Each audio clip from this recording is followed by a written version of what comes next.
Let's now bring in the Senate Majority Leader, Professor Kithure Kindiki, to just shed some more light on that particular piece of business today in the Senate. Welcome to us today, sir. Thank you. Now, what exactly does your motion seek to achieve?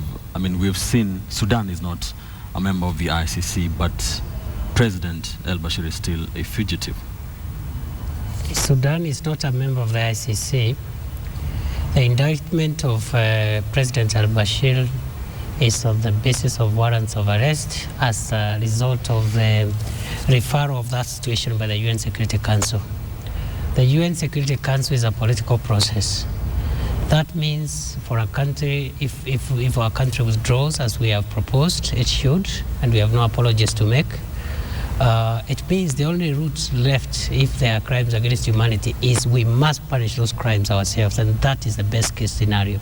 In the alternative, we are willing to go through a political process because the ICC has become a political court, which is the Security Council route. We will deal with those politics rather than pretend there is a legal process through the Rome Statute that our country can be using going forward. Now, there's something Kenyans have been interrogating.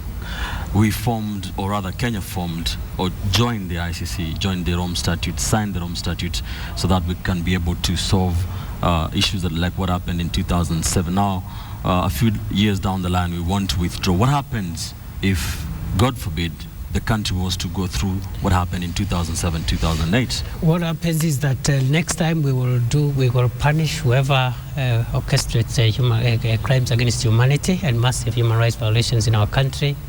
I also want to inform Kenyans, we are not the first country to do what we are intending to do. America did it. In fact, they signed it and withdrew their signature 2 years later. And the reasons that the President of the United States used to pull America out of the Rome Statute are the same reasons I advanced today when I was moving the motion for Kenya's withdrawal. Now, just a couple of years ago, Parliament, you were not a part of that Parliament, they said don't be vague, go to The Hague, because apparently the Kenyan judicial system was not good enough to deal with such cases.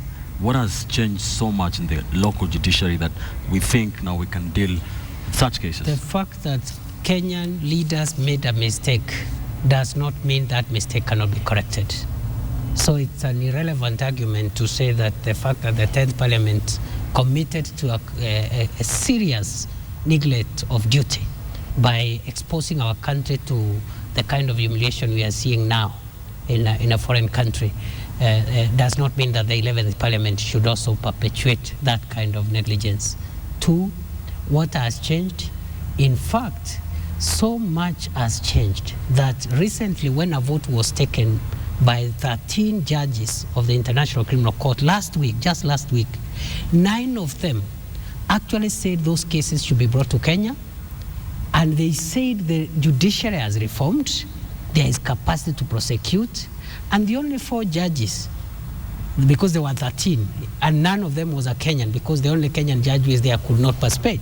The 13 of them that voted in the negative explained actually they were swayed in the last minute by a letter written by a single Kenyan.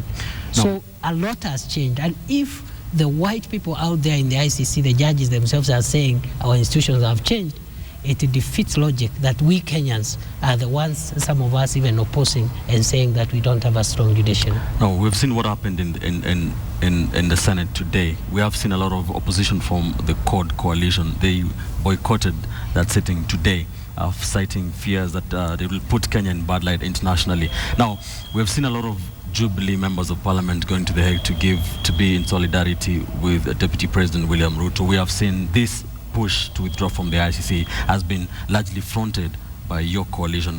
Isn't this just because it is Deputy President William Ruto and President Uhuru Kenyatta?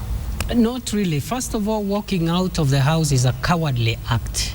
What our brothers and sisters should have done would have to remain in the house and vote no and oppose my motion. Walking out is a defeatist attitude. And the fact that you are losing a motion doesn't mean it's the end of the world. Even as I expect at some point, we may have to lose a motion when we don't have numbers.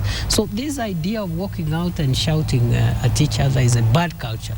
Number two, I think for those who have traveled to be with the Deputy President, I think it's within their right. But as you have seen also, the numbers are modest. Like for us in the Senate, we actually had intended only 4 senators to go, and we'll be sending maybe 2-3 senators every week, and only for actually very few days, 2 to 3 days, so that we don't paralyze the work in the Senate.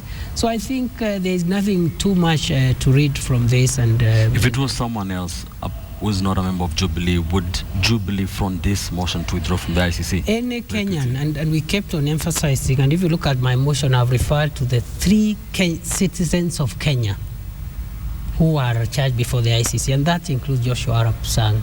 As to the question whether politicians would have traveled to support Joshua Sang if the other politicians were not there, I am not so sure. But the example I'll give is this. When a wizard dies, that funeral will be full of wizards. When a businessman has a function, many people in that function are likely to be businessmen. So when a politician has an issue affecting them, it's natural. You expect politicians to hang around there and give moral support. Thank to you, Prof. Follow. Thank you so much. Thank you very much. And it's a pleasure. Thank you. Talking to the Senate Majority Leader, Professor Kithure Kindiki, just shedding more light on that Senate motion which was passed to withdraw from the ICC.